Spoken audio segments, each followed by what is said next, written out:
In 1996, Marvel Comics began to feel that some of their characters were a tiny bit long in the tooth. What with individuals like Reed Richards and Ben Grimm of the Fantastic Four, Captain America, and Iron Man all stemming back to World War II in some way, shape, or form, it was felt that maybe it was time for a bit of a reboot of sorts. Enter Onslaught. Onslaught was a being created by the merged consciousnesses of Charles Xavier and Magneto, who ran roughshod through the Marvel Universe, seeking to turn all living beings into a collective consciousness. This led to a climactic showdown between the Avengers, Fantastic Four, and X-Men versus Onslaught that saw the first two super teams sacrifice themselves to thwart their foe.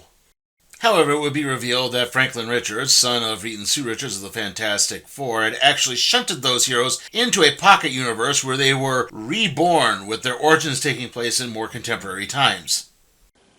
This would lead into sort of a soft reboot, where the regular Marvel Universe, aka Earth 616, would continue on relatively normally until the heroes from the Reborn universe would return. That being said, how exactly does a Marvel Universe go on if it doesn't have two of its most prominent super teams to defend it? January 1997 saw readers of The Incredible Hulk introduced to a new super team called the Thunderbolts, who were effectively seeking to replace their fallen heroes. The team consisted of Citizen V, taking the name from an old Marvel World War II hero, the armored Mach 1, Songbird, who could create solid objects with a sonic cry, the size-changing Atlas, cosmic-powered Meteorite, and Techno, whose power seems pretty self-explanatory.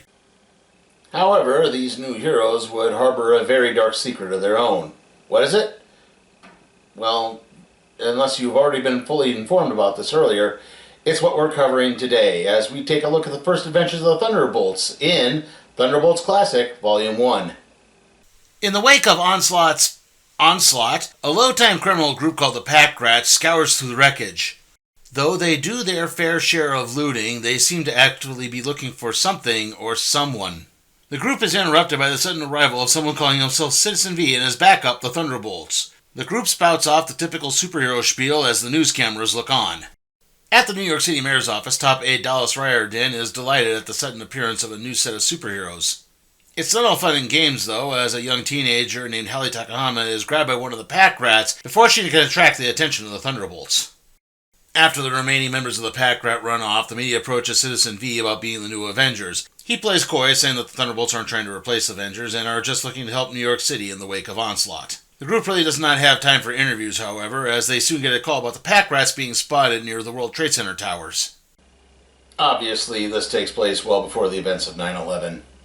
The group arrives at the Twin Towers to find not the Pack Rats, but rather the Wrecking Crew, criminals wielding Asgardian magic-powered construction equipment. Atlas begins to look uncomfortable as the two teams face off, and winds up getting knocked into the Hudson River. The battle even results in the Statue of Liberty's arm being damaged. You blew it up! Damn you! Eventually, Mach 1 takes out Wrecking Crew members the Wrecker, Piledriver, and Thunderbolt with gas grenades, while a revived Atlas knocks out Bulldozer. Afterwards, the Thunderbolts stay and repair the Statue of Liberty and are officially welcomed to New York City by Dallas and the mayor's office. The press is eating all of this up as the group is celebrated with Spider-Man, Black Widow, and the New Warriors giving their approval. The Thunderbolts absorb the public adulation from their headquarters, an apartment located above a pizzeria. However, this celebration gets interrupted by the sudden appearance of a maskless Citizen V, who reveals his horribly disfigured face. V explains that he felt the need to switch to a mask that he's more well known for as it feels better on his face. That of his true identity, Baron Helmut Zemo.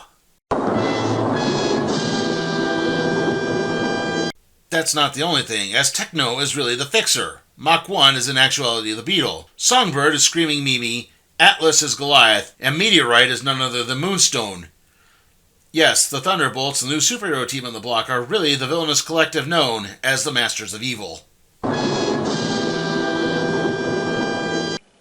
The Masters of Evil are a supervillain team that are often used as adversaries of the Avengers. We first encountered them all the way back in episode 17 of the Random Trade Review, where we covered the storyline Under Siege. Now, if you remember that story, kind of at the high point of that, both Zemo and Moonstone were rendered paraplegics. Obviously, they got over that. Zemo is the son of Baron Heinrich Zemo, a villain Captain America frequently fought in World War II, attempted to gain immortality in South America. Though Heinrich was able to stave off aging, it didn't exactly make him invulnerable, as a modern-day square-off with Cap left him getting killed in a landslide, and Helmet swearing revenge. Moonstone is Dr. Carla Soffen, a psychologist who would manipulate patients into committing heinous acts. She would even wind up manipulating Lloyd Bach, the retired superhero who was the original Moonstone, into turning over his Kree Gravity Stone, which gave him his powers. This allowed Soffen to become the new Moonstone and now a supervillain. Goliath is Eric Yosten, a mercenary from Wisconsin who was long time in the employ of the Zemo family, eventually gained his size-altering powers via some ionic enhancement and exposure to the Pym particles that gave Hank Pym, aka Ant-Man and Giant Man, their powers. The Fixer is Norbert Ebersol, a scientist of many fields who developed genius-level inventions working for groups like Hydra and AIM. Likewise, the Beetle is Abner Jenkins, an ex-aircraft mechanic who turned to crime after his inventions were routinely mocked by his peers. Jenkins uses Iron Man-like armor as a weapon, though in reality he's more of a foe of Spider-Man and Daredevil. Finally, there's Melissa Gold, aka Screaming Mimi, who fled an abusive home and joined a group of criminal women professional wrestlers called the Grapplers, who were given powers by the Roxxon Corporation. Though Mimi would eventually lose those powers, the ones she uses as Songbird were actually developed by the Fixer. Okay, so at this point we are getting to the Incredible Hulk issue where the Thunderbolts technically debuted, as this collection actually starts with Thunderbolts number 1. Now, why did they order it this way? Well, I have a theory, but we'll cover at the end of the story. Now, you should understand that in the Hulk ongoing series at this time, he was being accompanied by an individual named Janus, who had traveled back from a future where a being called the Maestro, who was an evil, older version of the Hulk, actually ruled everything. Janus was sent back in time to bring the contemporary Hulk to the era of the Maestro in order to defeat the creature. The Hulk takes off with Janus on his shoulders, only to be thwarted by a rocket from Mach 1, which sends the heroine toppling off. However, the newly armored hero manages to catch Janus as the Hulk winds up landing in a nearby rodeo. The other members of the Thunderbolts begin arriving, however, the Hulk actually stands down and refuses to fight them as Songbird places him in a holographic force cage. Janus breaks free from Mach 1, and he, alongside Citizen V, pursue her back to the rodeo.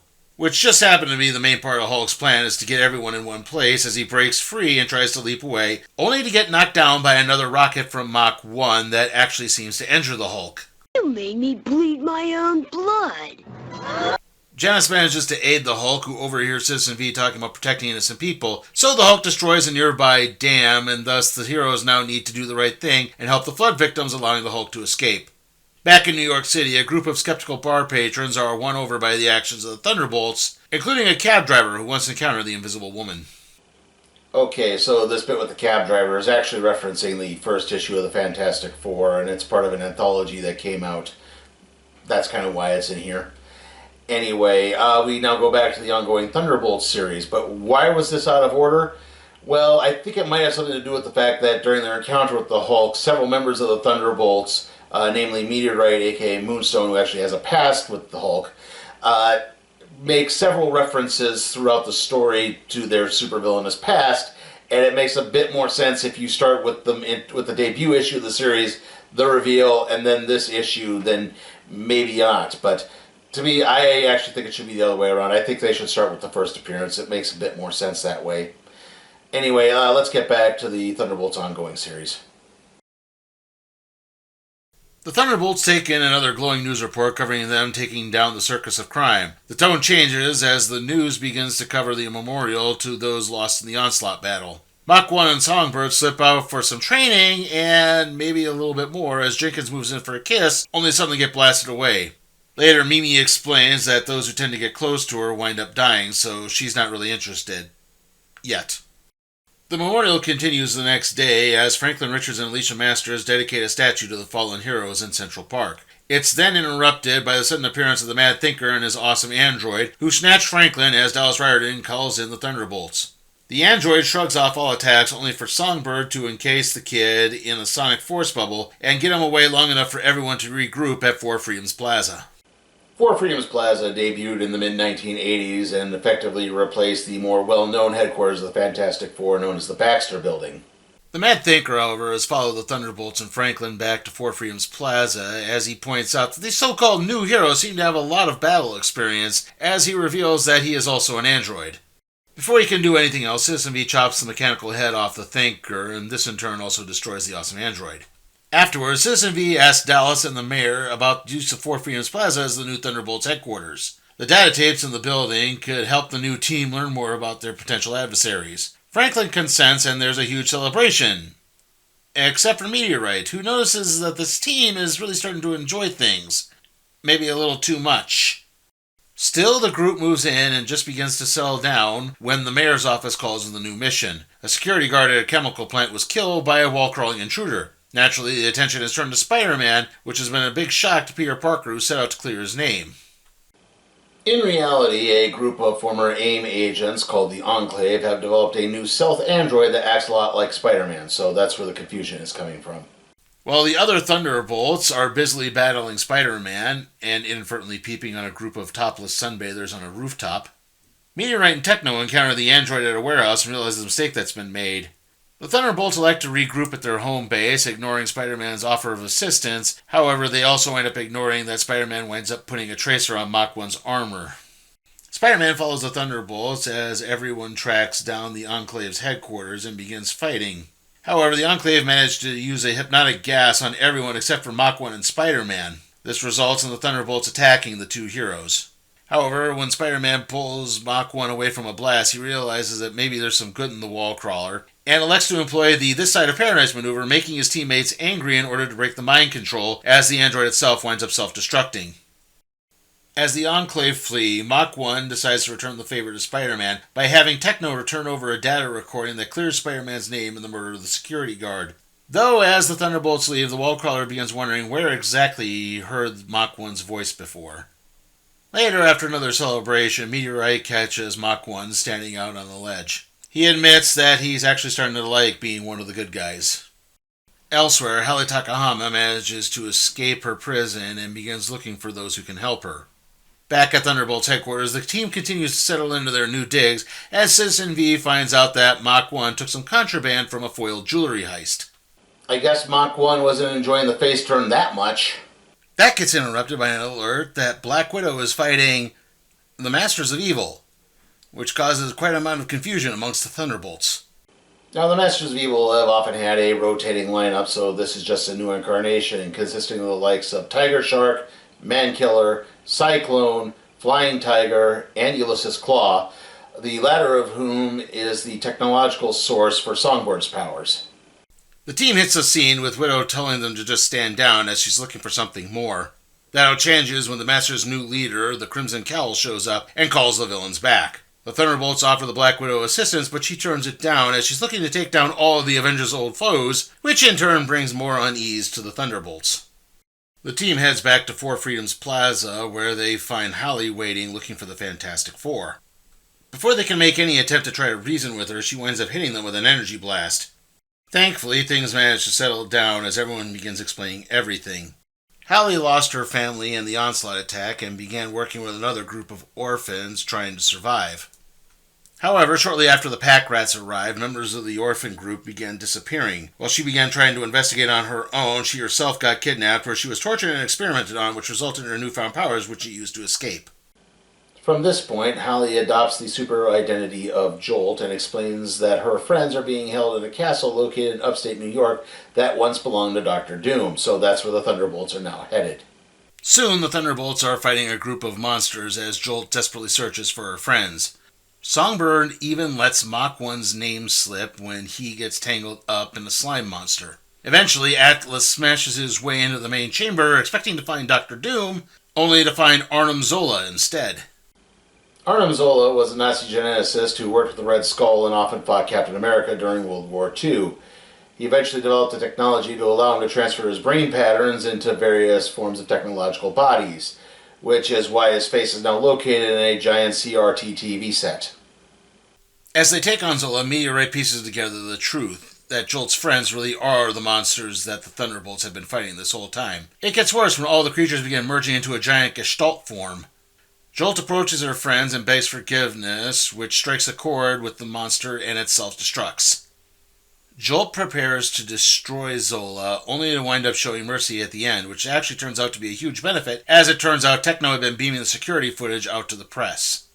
That being said, Meteorite still needs to kind of cajole Citizen V into offering Jolt official membership on the Thunderbolts by pointing out that turning her away would only raise more questions and thus lead to some investigating. Thankfully, Jolt accepts and winds up moving in with the team, where soon Citizen V is giving her a very constructive backstory as to the origin of the Thunderbolts. Okay, so at this point, Baron Zemo, aka Citizen V, has only been very coy about his background, only explaining that he's a European aristocrat. And yes, if you weren't aware, Baron is an actual title in this case. However, he's telling the story as if he's Citizen V, so when you're seeing the villains being assembled, it's supposed to be the heroes being assembled. Yes, I know, it's kind of confusing. First up was locating Techno so he could actually help in locating Atlas, who had been trapped in a parallel dimension and stuck in a coma for some time. Shortly after that, Citizen V came across Songbird, who had just lost her lover Agnar the Screamer. Mach 1 wound up joining after a confrontation with Daredevil, with Atlas waking up and being nursed back to health after that. However, while that was taking place, news broke about the Avengers' apparent deaths at the hands of Onslaught, which caused Zemo to begin rethinking his plans. The group's first move after adopting their new heroic guises was to halt a breakout at the supervillain penitentiary known as the Vault, which of course allowed them to covertly smuggle out Meteorite. Back at their original headquarters, Techno began developing holographic and voice-altering technology to allow them to maintain actual hero identities without their true identities being revealed. I'm fairly certain the whole physical appearance and voice-altering apparatus was not explained to Jolt. When Citizen V is finished and Jolt leaves, Meteorite winds up confronting him, pointing out that he's actually had a lot of plot holes in that story, and Jolt could easily start making bizarre connections. However, he pays little mind as he's managed to cook up individual backstories for each member of the team, and even gone as far as to completely rehearse it with them should Jolt start asking questions. A few days later, and the team is enjoying a day off with Mach 1 and Songbird headed out on a date, Atlas on a romantic encounter of his own with Alice Riordan, and Meteorite talking with Jolt in an attempt to get to know her better. Finally, Techno drops his holographic appearance in order to participate in an underground poker game.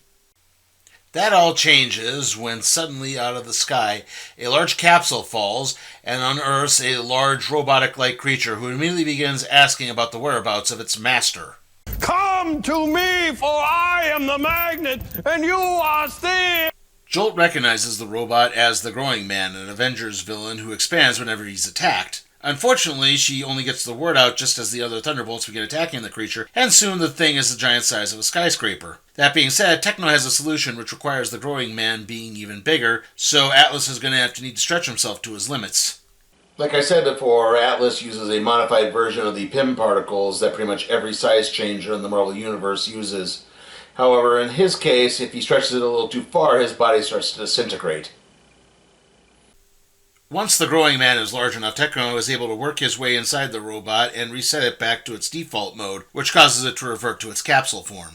Hours later, an irate Citizen V makes a phone call to Hydra leader Wolfgang von Strucker to lambast him for using the Growing Man, and also assembling that other Masters of Evil. Von Strucker is confused as to how exactly the superhero wound up getting his phone number, and why does he sound so familiar?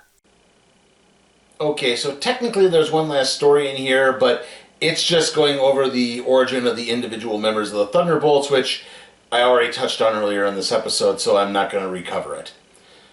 So, for all intents and purposes, that concludes Thunderbolts Classic Volume 1.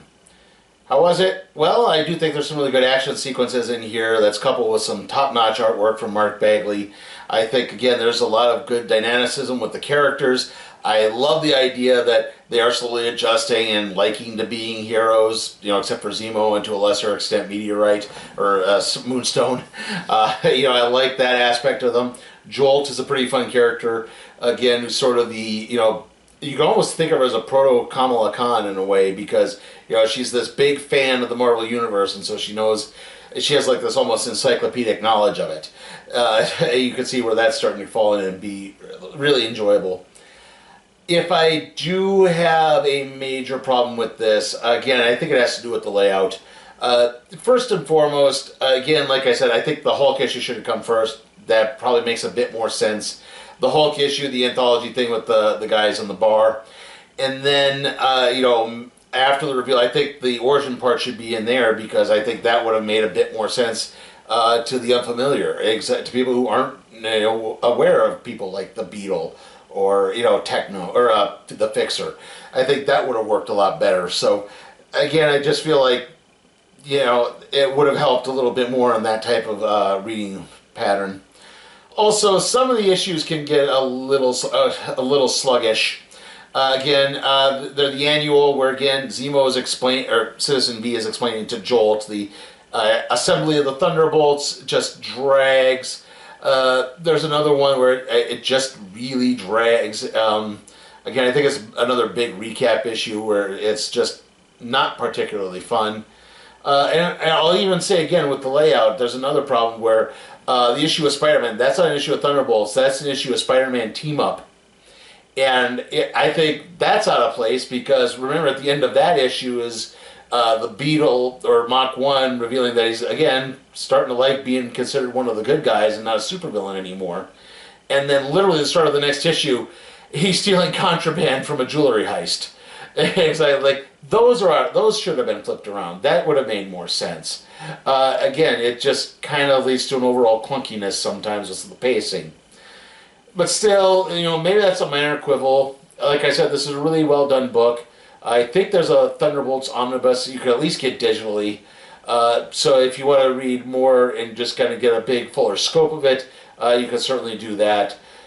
But I'm going to give Thunderbolts Classic Volume 1 overall a B. I can't quite give it the full recommendation. Again, the pacing issues I think really bog it down a little too much. And again, it leads to an overall clunkiness. But other than that, it's still a very fun book. And with that, let's see what we're doing next time on the Random Trade Review.